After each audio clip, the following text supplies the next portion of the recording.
May tanong na kami sa'yo, ate. Sa tuwing nakikita mo siya, anong nararamdaman mo? Honestly speaking, wala ko yung nilay. Napapangit ako. Magkwento ka, inuuna mo yung kilig eh. Hindi na ako kumpleto pag...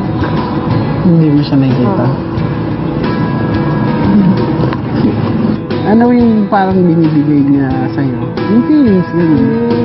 Parang kumbaga, gives me hope na magmahal, gano'n. Oo. Yung feeling na I can do anything pag kasama siya.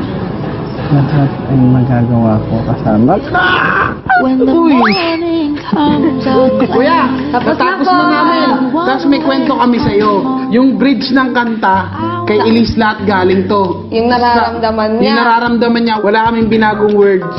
Kasi nakakilig sila, kuya. Sapit ng tanghali, si Jerome, sunod-sunod ang tanong kina McCoy at Elise. Na magkasama rin kayo lagi sa trabaho. Trabaho kasi mag-asama. So close na rin talaga kayo sa labas. Usap-usap na rin. Pero hindi kasi nagsasalita. Oo, si Mako hindi siya nag-i-express. Nag-usap kami ng nagtitigan. Paano ka manligaw, Makoy? Hindi ko sinasabi, ginagawa ko.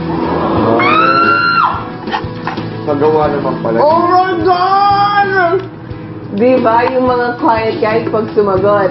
May tusok din sa puso. Paano mo ginagawa? Gusto araw-araw ko nililigawan yung babae. Pero paano yun? Pero kung di mo sasabihin sa babae, paano mamalalaman?